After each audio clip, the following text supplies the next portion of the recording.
Assalamualaikum warahmatullahi wabarakatuh.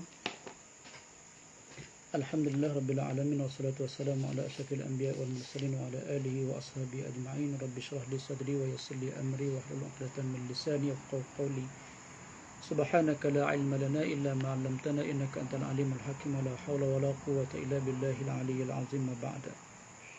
Alhamdulillah, yang pertama kita bersyukur kepada Allah kerana malam ni kita dapat lagi bersama-sama dalam siri tazkirah kita pada malam ni. InsyaAllah malam ni kita sambung lagi perbincangan daripada perbincangan yang lepas dalam kitab atau dalam buku dosa-dosa besar. InsyaAllah malam ni kita masuk kepada dosa besar yang kedua yang disebut dalam buku ni atau dalam kitab ni. Kata penulis kitab kita rahimahullah wa ta'ala, dosa yang kedua, itulah dosa besar yang kedua, itulah membunuh manusia. Allah berfirman, A'udzubillahi minasyaitonir rajim, wa man yaqtul mu'minan muta'ammidan fajaza'uhu jahannamu khalidan fiha wa ghadiballahu 'alaihi wa la'anahu wa 'adda lahu 'adzaban 'azima. Dan barang siapa yang membunuh seorang mukmin dengan sengaja, maka balasannya ialah neraka Jahannam. Ia akan kekal di dalamnya, dan Allah murka padanya, dan juga mengutuknya serta menyediakan azab yang besar baginya. Surah An-Nisa ayat 93. Ayat yang seterusnya Allah berfirman, وَالَّذِينَ لَا يَدْعُونَ مَعَ اللَّهِ إِلَهًا آخَرَ وَلَا يَقْتُلُونَ النَّفْسَ الَّتِي حَرَّمَ اللَّهُ إِلَّا بِالْحَقِّ وَلَا يَزْنُونَ وَمَنْ يَفْعَلْ ذَلِكَ يَلْقَ أَثَامًا يُضَاعَفْ لَهُ الْعَذَابُ يَوْمَ الْقِيَامَةِ وَيَخْلُدْ فِيهِ مُهَانًا إِلَّا مَنْ تَابَ وَآمَنَ وَعَمِلَ صَالِحًا. Dan mereka yang tidak menyembah Tuhan yang lain beserta Allah, dan tidak membunuh jiwa yang diharamkan Allah kecuali lantaran alasan yang benar kerana melanggar hukum, dan tidak berzina. Dan barang siapa yang melakukan yang demikian, nescaya dia akan mendapatkan balasan dosanya, iaitu akan dilipat gandakan seksaan itu pada hari kiamat, dan dia akan kekal dalam azab itu dengan keadaan terhina, kecuali orang-orang yang bertaubat, beriman dan mengerjakan amal saleh.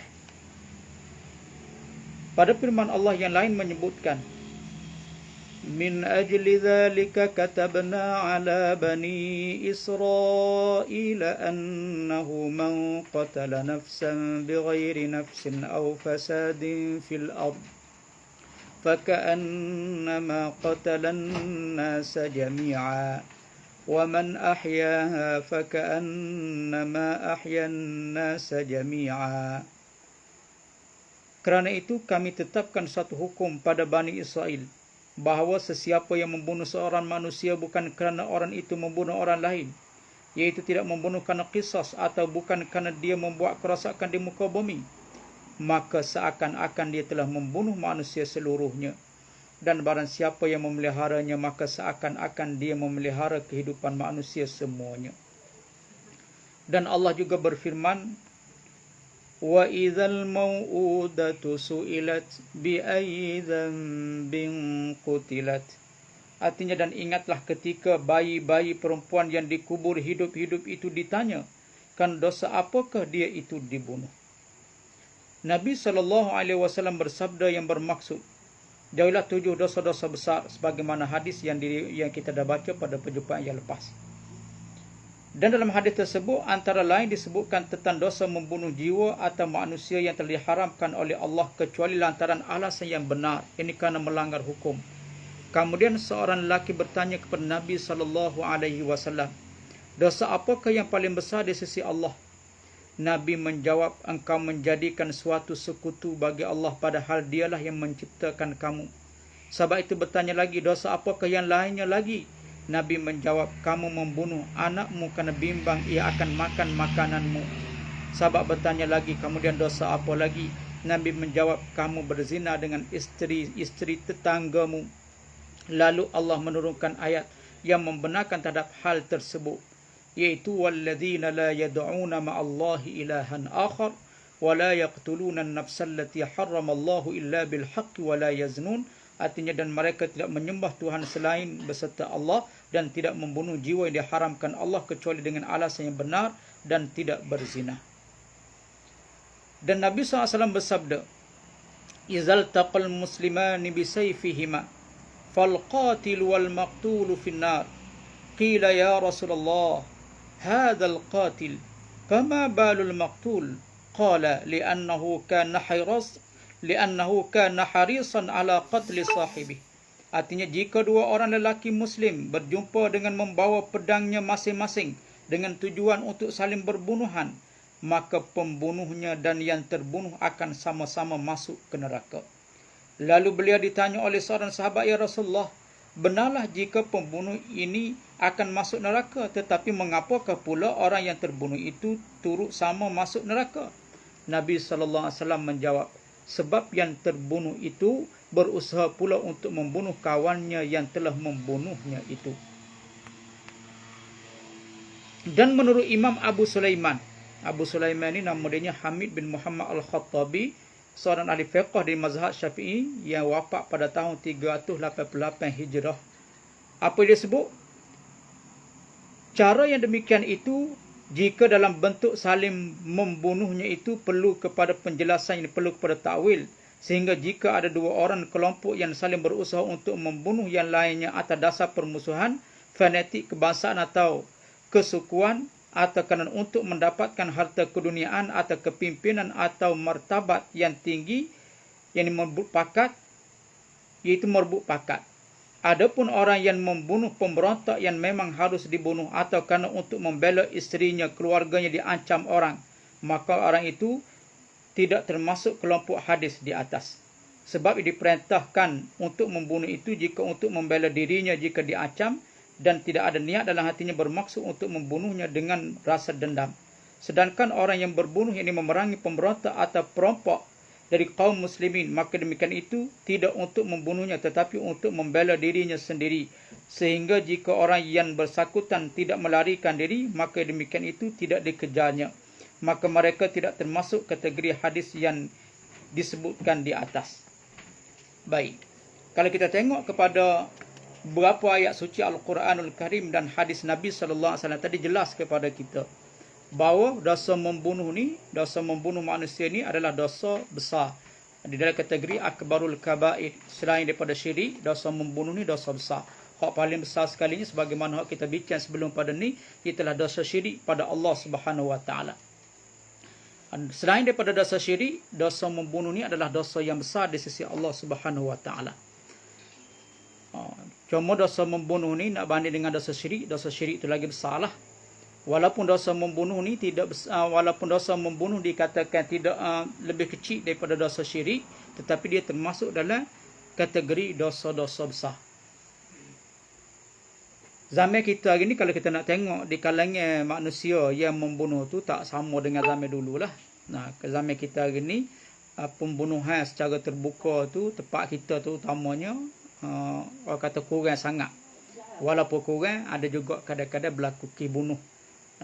Berlaku juga kes bunuh. Dalam keadaan sedemikian,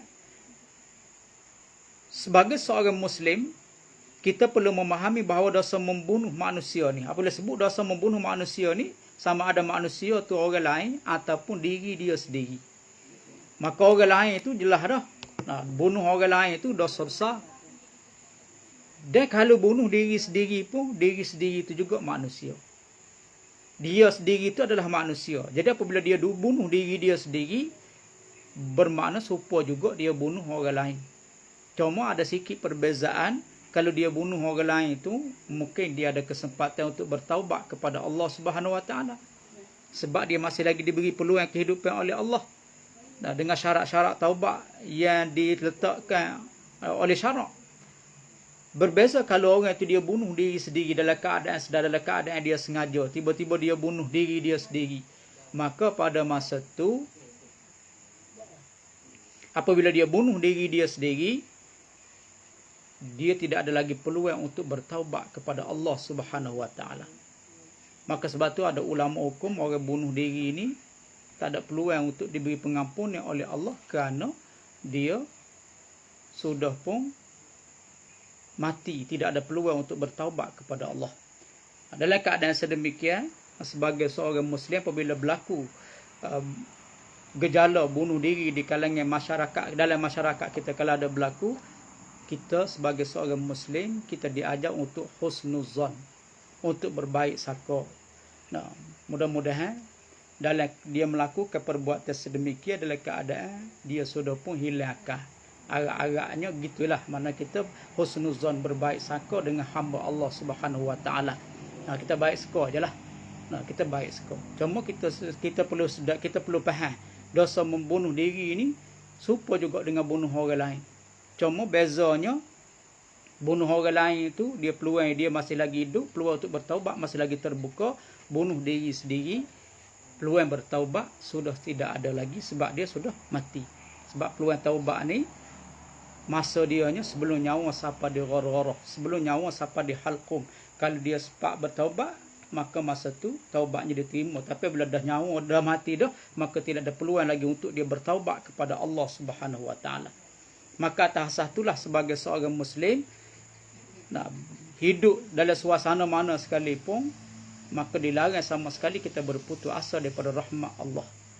Jadi bila kita tidak putus asa daripada rahmat Allah, apa saja musibah yang menimpa kita sedar itu adalah satu ketentuan daripada Allah. Kita redha, kita sabar. Kalau susah, kita redha, kita sabar. Dapat nikmat, kita syukur. Kita redha, kita syukur dengan nikmat yang dianugerahkan oleh Allah Subhanahu wa taala. Baru-baru ni kita dengar cerita dalam negara kita pun banyak juga ki bunuh diri. Ki bunuh diri itu kerana kesempitan hidup, kerana tekanan hidup sebab COVID. Sebab COVID, sebab orang kata PKP, macam-macam lah, sebab hilang punca pendapatan. Maka ada juga di kalangan orang kita yang ambil sikap untuk bunuh diri. Jadi kalau hak non-Muslim tu, hak bukan Islam tu, hak tu tak usah kata gapo lah, sebab moga hak tu dia tu tidak ada pegangan hidup yang jelas.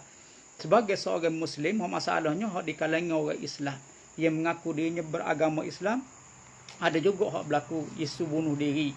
Jadi bunuh diri di kalangan orang Islam ni memang dosa besar. Walau bagaimanapun, sebagaimana yang kita dah sebut tadi, kalau berlaku di kalangan saudara-saudara kita, maka kita husnuzan, kita suka baik, mudah-mudahan dia buat benda tu dalam keadaan akalnya tak sempurna. Dia hilang akal, mudah-mudahan waktu dia bukan lagi dalam hukum taklifi. Dia luar daripada hukum taklifi. Mana dah hilang akal ni, tidak lagi dia tu terikat dengan hukum syarak. Agak-agak gitu je lah. Kalau kita tengok kepada beberapa ayat tadi berkenaan dengan dosa membunuh tadi, ayat yang pertama sebut siapa-siapa yang bunuh orang beriman dengan sengaja. Siapa yang bunuh orang beriman dengan sengaja, Allah Ta'ala sebut secara jelas, fajazauhu jahannam. Balasan dianya, ganjaran yang dia terimanya, balasan yang dia akan terima nantinya ialah neraka jahannam. Kemudian disebut lagi khalidan fiha, kekal pula dalam neraka tu. Sebab ada para ulama kata kalau orang itu membunuh, maka dia tidak akan mati dalam keadaan beriman, melainkan setelah dia bertaubat, mudah-mudahan dosanya diterima oleh Allah Subhanahu wa taala. Jadi jangan kata dosa membunuh tak ada peluang untuk bertaubat. Sebab kita dengar ada daripada hadis cerita di zaman Bani Israel, Nabi SAW cerita di zaman Bani Israel dulu ada orang yang pernah bunuh orang 99 orang. Jadi dia apabila dia nak bertaubat kepada Allah Subhanahu wa taala, dia jumpa seorang abid, seorang hak kuat amal ibadat, dia nak tahu boleh ke tak dia nak bertaubat. Jadi apabila abid tu tanya dosa gapo hak membuat, dia kata dosa hak dia buatnya bunuh orang 99 orang. Jadi si abid tu kata kalau duduk bila 99 orang ni dia kira ramah. Dia kata Tuhan tak terima dah dosamu. Tuhan tak terima dah taubatmu. Sebab ramah doa dia bunuh. Kalau seorang dua boleh kira. Lalu dia pun bunuh pula abid tu jadi 100. Setelah dia bunuh 100 orang, dia rasa lagi menyesal. Dia pergi jumpa seorang rahib, seorang pendeta, seorang yang ada ilmu. Lalu setelah dia pergi jumpa seorang yang berilmu tadi, Dia tanya orang yang berilmu tadi, boleh tak dia nak bertaubat kepada Allah? Maka orang yang berilmu tadi jawab, boleh. Nah, tidak ada siapa yang boleh menghalang kamu tu bertaubat kepada Allah Subhanahu Wa Taala. Nah, tak ada siapa yang boleh larang. Nah, tak ada siapa yang boleh halang. Sebab apa? Sebab apa? Nah, sebab yang menerima taubat tu Allah Taala. Cuma dengan syarat. Syarat yang pertama, mu kena tinggal kampung ni dan kena pergi duduk tempat orang yang beribadat kepada Allah Subhanahu Wa Taala. Bagaimana yang kita maklum cerita tu agak panjang. Nah, jadi apabila dia nak keluar daripada kampung dia tu, dia meninggal dunia, maka ketika itulah Nabi sebut berebut roh dia tu, dia berebut malaikat rahmat dengan malaikat azab nak mari sambung. Nah, akhir sekali Allah Taala hantar malaikat seatas seorang malaikat untuk jadi hakim. Nah, untuk jadi hakim, maka malaikat tu suruh ukur bumi mana dekat hak dia dengan nak pergi, hak dengan dia nak tinggal. Maka waktu sediakan masa tu baru dia keluar daripada kampungnya, tak jauh lagi daripada kampung tempat dia nak tinggal. Waktu nak ukur tu Allah Taala petah pada bumi hak dia nak pergi tu, suruh dekat sikit. Allah Taala petah pada bumi hak dia nak tinggal tu supaya jauh sikit. Maka masa tunya ukurnya tikas jeka dekat dengan tempat hak dia nak pergi, maka dia adalah bahagian malaikat rahmat, bermakna taubatnya sudah diterima oleh Allah Subhanahu Wa Taala. Jadi kalau hak bunuh 100 orang dah tu pun taubatnya masih diterima oleh Allah. Jadi hak orang yang tak bunuh orang lagi itu, mudah-mudahan kita bertaubat daripada dosa kita. Ada siapa-siapa yang terlibat dengan kes-kes pembunuhan, maka dia kena bertaubat kepada Allah Subhanahu Wa Taala dengan syarat-syarat yang tertentu. Dalam kes bunuh ni dia ada syarat-syarat yang tersendirilah. Dia ada syarat-syarat yang terdiri. Kalau kita ngaji dalam kitab fiqh, banyaklah kes bunuh ni. Zaman kita hari ni, ya ramai di kalangan orang kita apabila dia terlibat dengan kes pembunuhan, kadang-kadang dia tidak ambil jalan penyelesaian untuk menyelesaikan ikatan kes bunuh ni. Memanglah kisah tu satu bab. Kisah tu bagi apabila undang-undang Islam dilaksana, maka wajib dilaksanakan kisah. Apabila disabitkan kesalahan, maka boleh dikisas. Yang membunuh itu bergantung kepada keluarga si mati. Dalam keadaan sedemikian, nah, walaupun hukum itu tidak dilaksanakan zaman kita hari ini, orang yang membunuh itu dia tetap lagi masih lagi ada benda yang dia kena buat. Nah, di antaranya kita panggil diat. Walaupun zaman kita hari ini mungkin diatnya tidak ada. Nah, ada denda. Nah, ada laginya hak yang diwajib laginya, siapa-siapa yang membunuh orang, maka wajib dia kena kafarah. Kafarah tu puasa 2 bulan berturut-turut, ataupun dia apa dalam Quran sebut tu merdeka seorang hamba dan puasa 2 bulan berturut-turut. Dalam Quran sebut merdeka seorang hamba dan puasa 2 bulan berturut-turut. Itu kafarah bagi orang yang membunuh. Nah, sama ada sengaja atau tak sengaja. Hak sengaja pun kena, hak tak sengaja pun kena. Nah, tapi hak tak sengaja tu tidak termasuk dalam kategori dosa besar. Nah, hak kita duk bincang sekarang ni, hak siapa yang bunuh orang mukmin dengan sengaja.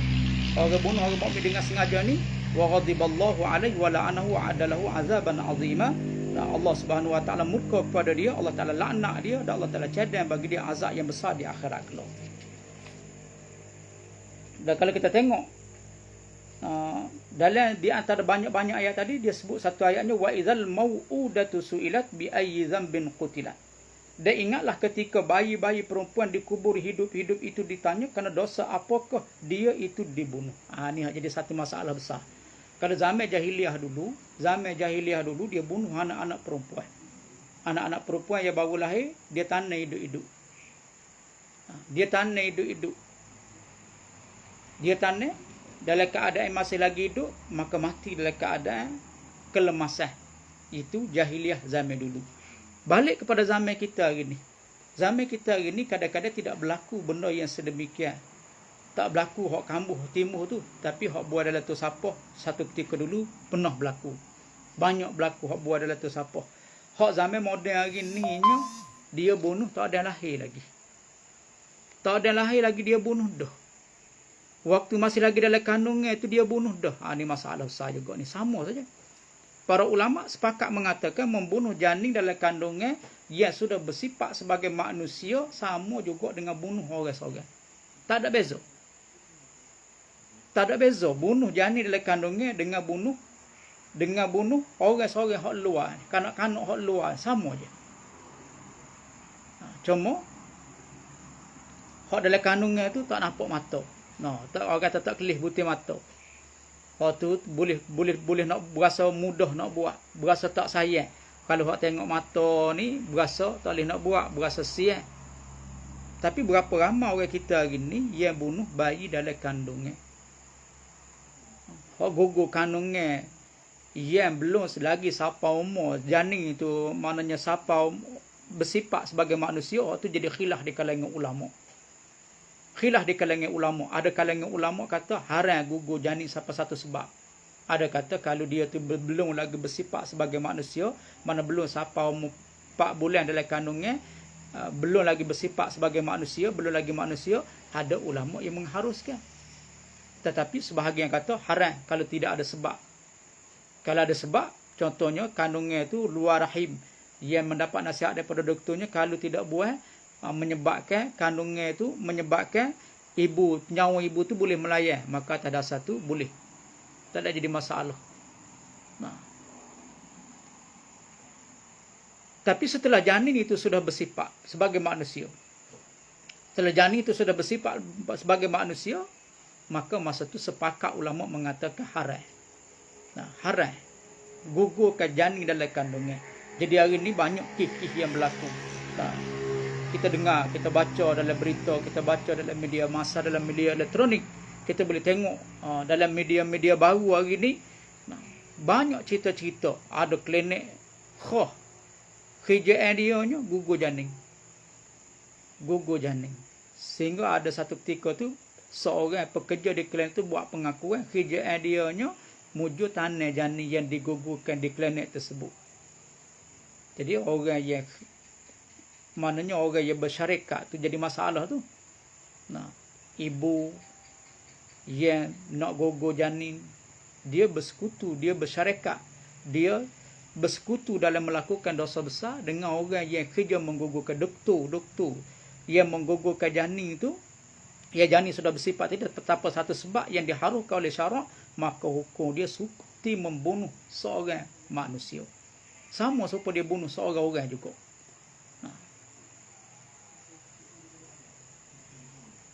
Dan kalau kita tengok dalam hadis tadi menyebut izal taqal muslimani bisayfihima, apabila dua orang Islam jumpa dengan akak pedang, kedua-duanya akak pedang. Orang ni mari akak pedang, orang ni nak perang, nak bertetak, orang Kelantan kata. Maka tiba-tibanya berlaku pergaduhan tu, fal qatil wal maqtul finnar. Nabi kata yang membunuh dan yang dibunuh dalam neraka kedua-dua. Ni banyak berlaku dalam masyarakat Melayu kita ni. Masyarakat Melayu kita, tambah-tambah lagi Melayu Kelantan ni. Ni sebab orang Kelantan ni terkenal dengan debel sikit lah. Yang patan dicabar. Patan dicabar tu jadi masalah tu.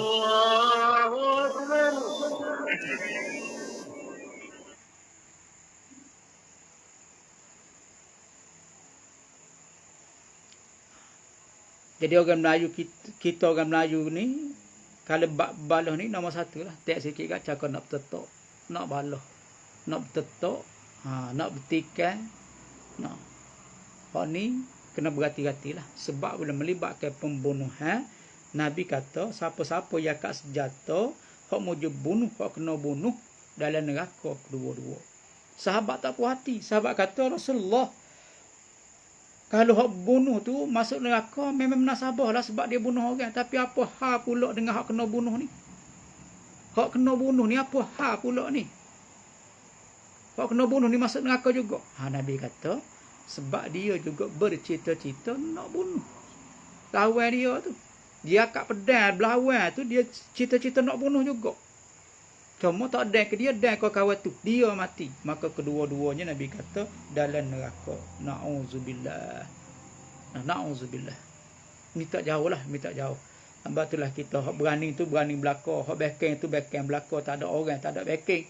Tak ada orang, hak tak ada sifat berani. Nakut manusia, sampai satu masa jadi berani.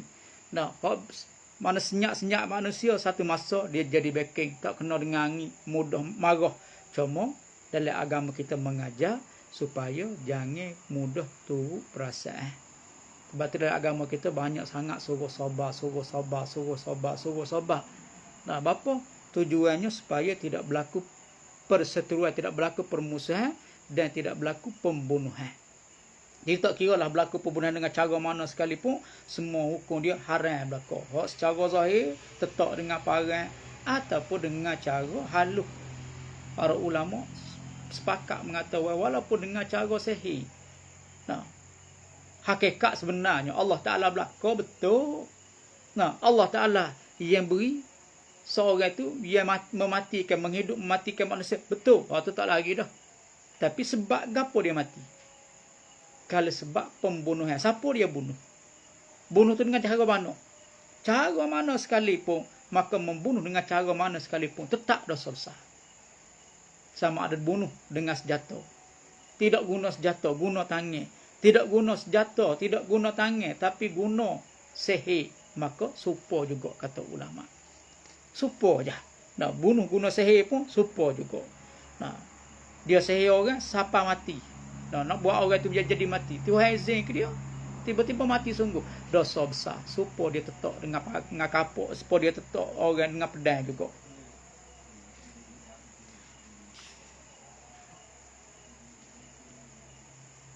Cuma tadi, kalaulah dia sebutlah tadi dalam huraian hadis tadi, kalau orang tu dia nak pertahankan diri daripada musuh, tu tidak jadi termasuk dalam hadis yang kita bincang ni. Jadi sekarang ni waktu sudah masuk, jadi ambonya tak boleh nak lewat sangat kerana paksa kena tugas pada malam ni. Dia mudah-mudahan apa yang kita bincang pada malam ni, walaupun orang kata dalam keadaan tergesa-gesa, tidak lengkap, mudah-mudahan apa yang kita bincang pada malam ni kita dapat ambil manfaat bersama. Dan insya-Allah kalau panjang umur, kita sambung lagi perbincangan kita pada minggu yang akan datang. Dan insya-Allah kita ambil masa lebih awal sebab ni maghribnya awal dan esok juga awal. InsyaAllah kita sambung lagi pada perjumpaan yang akan datang. Wallahu subhanahu wa ta'ala alam. A'udzubillahi minasyaitonir rajim. Bismillahirrahmanirrahim. Alhamdulillahirabbil alamin wassalatu wassalamu ala asyrafil anbiya'i wal mursalin wa ala alihi washabihi ajma'in. Allahumma la taj'al imana fi dunyana wa la taj'alid dunya akbar